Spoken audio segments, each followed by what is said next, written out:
Perfect. Meeting में annual party की घोषणा हुई तो सारे कर्मचारियों के चेहरे खुशी से खिल उठे। साथ ही सबकी नजरें मेगा की ओर उठ गई। इतने सालों से वही तो कंपनी की एनुअल पार्टी ऑर्गेनाइज करती आ रही थी। मेगा, यार कोई अच्छा सा वेन्यू तय करना, फूल, लाइट्स, म्यूजिक सब हो वहाँ। मेगा मैडम, मेनू में जरा हम वेजिटेरियन का ध्यान रखना और हमारा खाना अलग से लगा जाए तो बेहतर रहेगा। मेगा जी, ड्रेस थीम सिंपल सोबर ही रखना। क्या है कि हम पर अब सब कपड़े सूट नहीं करते। वैसे आपको कुछ बताने की आवश्यकता नहीं है, आप एकदम परफेक्ट पार्टी ऑर्गेनाइज करती है, इसीलिए तो वर्षों से यह जिम्मेदारी आपको ही सौंपी जा रही है। सबकी गर्दनें हाँ में हिलने लगी थी। काव्या ने गर्व से अपनी अंतरंग सखी मेगा की ओर देखा। अरे यह क्या, यह इतनी गंभीर और परेशान क्यों लग रही है? इतनी तारीफ सुनकर तो इसे फूल कर फुफ्फा हो जाना चाहिए था। मीटिंग खत्म हुई तो उसने मेगा को पकड़ लिया। ऐसी रोनी सूरत क्यों बना रखी है? सब तेरी कितनी तारीफ कर रहे थे, तू नहीं समझेगी? तेरी शादी नहीं हुई है ना अभी तक। ओ मैं समझी, घर ऑफिस की दोहरी जिम्मेदारियां निभाते थक रही है तू। एक बेचारी काम की मारी, पर हाउसकीपिंग के लिए तेरे पास इतने हेल्पर है तो सही। सफाई वाली है, कुक है, बनी के लिए नैनी है, पर मैन कीपिंग तो मुझे ही करनी पड़ती है। ए, यह क्या है? कहा ना तेरी शादी नहीं हुई है, तू नहीं समझेगी। मैं निकलती हूँ, बनी को स्कूल से लेना है, फिर बाप बेटे के पसंद के कुछ स्नैक्स भी पैक करवाने हैं। किस खुशी में? आज हैप्पी फैमिली डे जो है। अरे यह शॉपिंग तो तेरे पति भी कर सकते हैं, चाहे फादर्स डे हो, मदर्स डे हो, चिल्ड्रंस डे हो, वैलेंटाइन डे हो, एनिवर्सरी हो, सबके लिए शॉपिंग पार्टी मुझे ही ऑर्गेनाइज करनी होती है, क्योंकि मैं इन सब में परफेक्ट हूँ। मुंह बनाते हुए मेगा कैब में चढ़ गई। काव्या हैरान उसे निहारती रह गई। अगले दिन ऑफिस में मेगा ने टेबल थपथपाकर सभी का ध्यान अपनी ओर आकर्षित किया। पिछली बार वाली पार्टी आप सभी को बहुत पसंद आई थी ना? हाँ बहुत, समवेत स्वर गूंज उठा। तो बस वही वेन्यू, मेनू और थीम फाइनल है। सबके चेहरे लटक गए। नहीं मैडम, कुछ तो नया कीजिए। हर बार आप इतने इनोवेटिव गेम्स आइडिया लेकर आती है, तो फिर हर साल वही ऑर्गेनाइजर क्यों? इस बार नए लोगों को मौका मिलना चाहिए। जो अभी 3 नए रिक्रूट हुए हैं, वैभव, अभय और शाइना, ये मिलकर पार्टी ऑर्गेनाइज करेंगे। मेरी गाइडेंस हर कदम पर प्रस्तुत है। हॉल में सन्नाटा छा गया। नए ऑर्गेनाइजर्स के लिए तालियां। मेगा ने जोर से ताली बजाना आरंभ किया तो धीरे धीरे सभी उसमें जुड़ते गए। मेगा ने राहत की सांस ली, पर अगले दिन ही आए एक कॉल से उसके चेहरे पर फिर तनाव के बादल मंडराने लगे। तो काव्या से रहा नहीं गया। अब क्या हुआ? अनंत का फोन था। उसकी बहन यानी मेरी ननंद रक्षाबंधन मनाने आ रही है। अरे यह तो खुशी की खबर है। मेगा ने सामने पिछला रक्षाबंधन रील की भांति घूमने लगा। तब दीदी ने आने की खबर से वह भी खूब उत्साहित थी।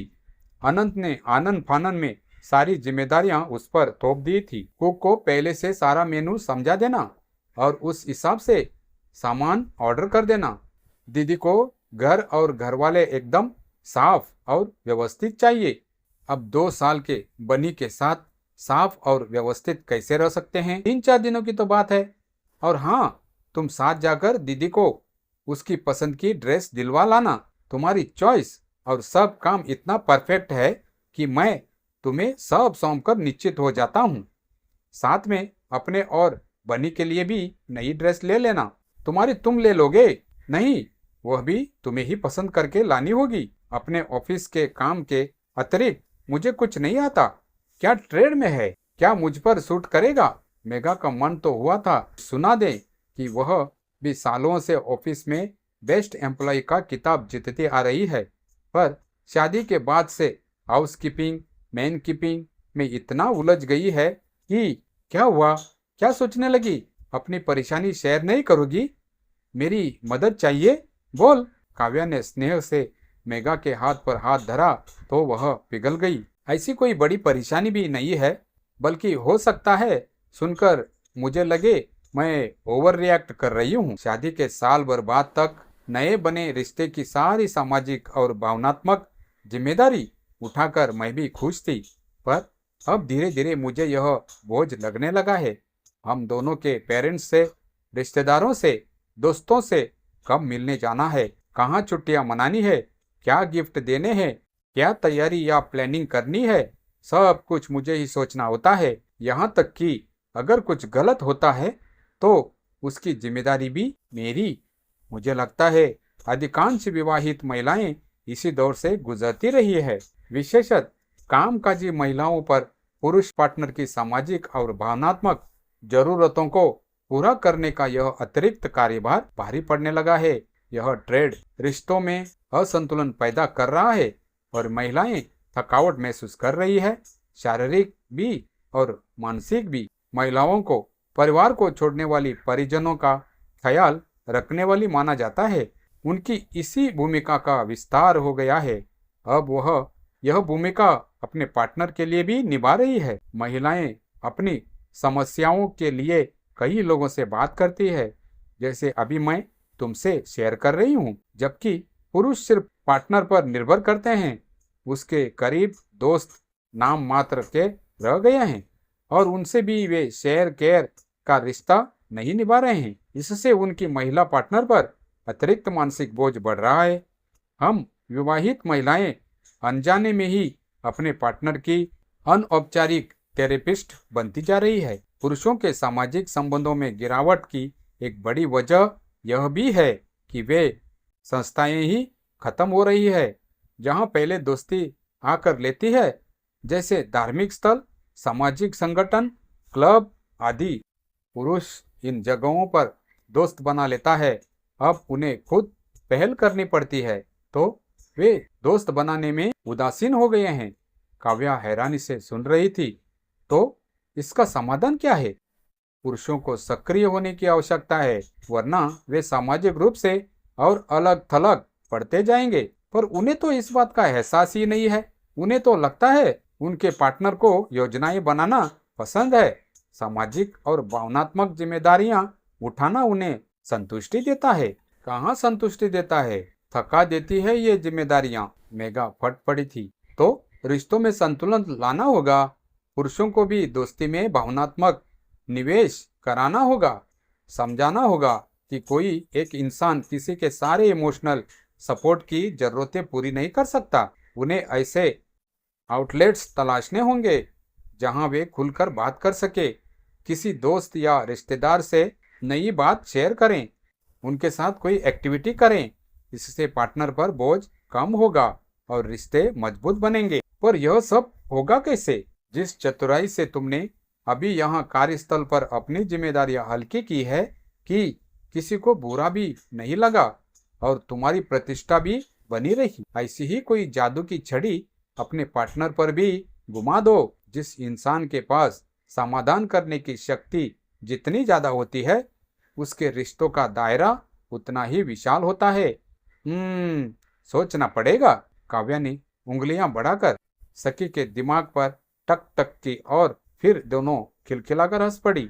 अनंत कुछ दिनों से नोटिस कर रहा था कि ऑफिस से आने के बाद मेघा या तो बेफिक्र से बनी के संग खेलती रहती है और यदि बनी सो जाता है तो लैपटॉप लेकर पेंडिंग ऑफिस वर्क निपटाने बैठ जाती है। मैंने तुम्हें रक्षाबंधन पर दीदी के आने की सूचना दे दी थी ना? मेघा को किसी तरह की तैयारी या चिंता में लिप्त न देख अनंत से आखिर रहा नहीं गया। हाँ, तभी तो पेंडिंग ऑफिस वर्क निपटाने में लगी हूँ, ताकि तुम लोगों के संग कम से कम रक्षाबंधन वाले दिन तो रह सकूं। क्या मतलब? दीदी के आने पर तुम छुट्टियां नहीं लोगी? कैसे ले सकती हूँ डार्लिंग, डेडलाइन है। फिर हमारे कपड़ों की शॉपिंग, दीदी की गिफ्ट, त्योहार का स्पेशल खाना व मिठाइयाँ। अरे एक एक करके बोलो, चलो डिस्कस करते हैं। मेघा ने लैपटॉप एक और रख दिया। पहला काम, हम तीनों के कपड़े। अभी 2 महीने पहले अपूर्व की शादी में हमने 4 जोड़ी एथेनिक ड्रेस बनवाई थी। ना वह छोटी हुई होगी ना आउटडेटेड, हमारे बेड के नीचे बॉक्स में रखी होगी। तीनों की एक एक निकाल लेना, बस देख लेना ड्राई क्लीन या आयरन की जरूरत तो नहीं है। नए कपड़ों की शॉपिंग का जो पैसा बचेगा उससे राखी वाले दिन हम बाहर डिनर कर लेंगे, घूम फिर लेंगे। वैसे भी कुक उस दिन छुट्टी पर रहेगी, बाकी दिन तो नाश्ता खाना वह बना ही देगी। कुछ स्पेशल खाना हो तो ऑर्डर कर लेना। दीदी का गिफ्ट उन्हें ऑनलाइन पसंद करवा दो, पेमेंट कर देना, ना उन्हें भटकना पड़ेगा ना हमें। और हाँ, बनी की राखी के अगले दिन भी छुट्टी है और नैनी भी उस दिन छुट्टी पर है, पर मुझे तो डेडलाइन की वजह से ऑफिस जाना होगा, तो आप और दीदी मैनेज कर लेना। अरे पर ओहो, कॉल, चलो बाद में बात करते हैं, कहते हुए मेघा ने फिर से लैपटॉप उठा लिया। लेकिन उसने कनखियों से गौर किया कि हमेशा उसके चेहरे पर छाई रहने वाली तनाव की लकीरें अनंत के चेहरे पर उभर आई है। मेघा का मन सहानुभूति से भर उठा, लेकिन फिर भविष्य में अपने रिश्ते की मजबूती का ख्याल कर वह चुप लगा गई। अनंत ने न केवल कपड़ों और गिफ्ट का काम निपटाया, बल्कि मेघा की व्यवस्था समझते हुए कुक को उन 3-4 दिनों का मेनू भी समझा दिया। निसंदेह उसमें दीदी की पसंद को सर्वोपरि रखा गया था, जिससे मेघा भी सहमत थी। कुक की मदद से संबंधित सामग्री भी उसने ऑर्डर कर दी, साथ ही सफाई वाली की मदद से घर भी व्यवस्थित कर दिया। दीदी के साथ सब ने खूब एंजॉय किया। विशेषतः रक्षाबंधन वाला पूरा दिन तो सैर सपाटे में कब व्यतीत हो गया पता ही नहीं चला। दोनों भाई बहन एक दूसरे के किस्से सुनकर परस्पर खिंचाई करते रहे। उसके बाद ढेरों व्यंजनों वाले बुफे डिनर का आनंद लेकर वे घर लौटे। मेघा तो सवेरे ऑफिस निकल गई थी। अनंत ने वर्क फ्रॉम होम ले लिया। ऑफिस में भी मेघा का मन घर में ही अटका था। बनी तंग तो नहीं कर रहा होगा, अनंत ने सालाद कटवाया होगा या नहीं। मेघा को विचार मग्न देख काव्या ने चुटकी ली। कुछ तो तुम जैसी ओवर प्रोटेक्टिव फीमेल पार्टनर की वजह से बेचारे पुरुष सामाजिक रूप से अलग थलग पड़ रहे हैं। सामने वाले को परफेक्ट बनाने के लिए कभी कभी खुद को इनपरफेक्ट बनना पड़ता है। पहले आगे होकर खुद जिम्मेदारियां उड़ती हो, फिर थकान का रोना रोती हो।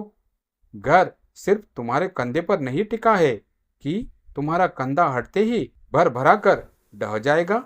काव्या के शब्दों की सच्चाई मेघा को शाम को घर पहुंचने पर दृष्टिगत हुई। दरवाजा खुलते ही बन रहे स्वादिष्ट गर्म खाने के एरोमा से उसके नथुने फड़क उठे। अनंत का दरवाजा बंद था। अंदर से आती आवाज उसके कॉल पर होने की पुष्टि कर रही थी। बनी बुआ के संग खेल रहा था। पूरी लॉबी में खिलौने बिखरे पड़े थे। अरे मम्मा तो आ भी गई, पता ही नहीं चला। मेघा तुम फ्रेश हो, मैं खिलौने समेटती हूँ। नहीं दी, आप बैठे रहिए। आपने चाय पी? मेघा रसोई में जाकर कुक को चाय पकौड़े और बनी के लिए सिले बनाने का बोलाई। बनी आओ, अब सब खिलौनों को घर भेज देते हैं। टेडी बॉबी सबको अपने अपने घर जाना है मम्मा पास। बनी फट से बड़ी सी टोकरी खींच लाया और मम्मा के साथ उसमें सब खिलौने भरने लगा। अरे वाह, बड़ी अच्छी ट्रेनिंग दे रखी है तुमने तो इसे।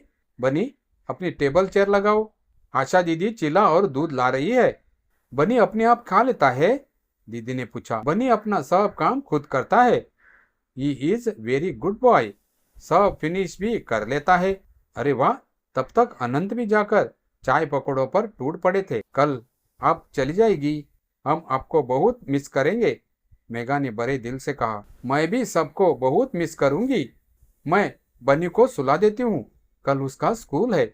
हाँ, और तुम भी थोड़ा सो जाना, आई हो तब से लगी हुई हो। खाना लेट खाएंगे, पकौड़ों से पेट भर गया है, दीदी ने हिदायत दी। तो मेघा बनी को लेकर बेडरूम में आ गई और सुलाने लगी। लॉबी से भाई बहन की वार्ता के धीमे स्वर सुनाई दे रहे थे। मेघा को ऑफिस घर आदि के ढेरों काम रहते हैं, फिर भी बनी की अच्छी परवरिश कर रहे हो तुम दोनों। उसे ऐसे ही सहयोग करते रहना। सच कहूँ दीदी, तो मुझे भी इन कुछ दिनों में ही रियलाइज हुआ है कि वह कितना थक जाती होगी। हम पुरुषों का तो क्या है, मर्जी हुई तो हाथ बटा दिया, वरना उसकी जिम्मेदारी समझकर पल्ला झाड़ लेते हैं। पर अब ध्यान रखूंगा, रिश्तों के संतुलन पर टिकते सुखद भविष्य की कल्पना ने मेघा को हृदयहित कर दिया। बनी को थपकाते हाथ मानो स्वयं उसे आश्वासन दे रहे थे।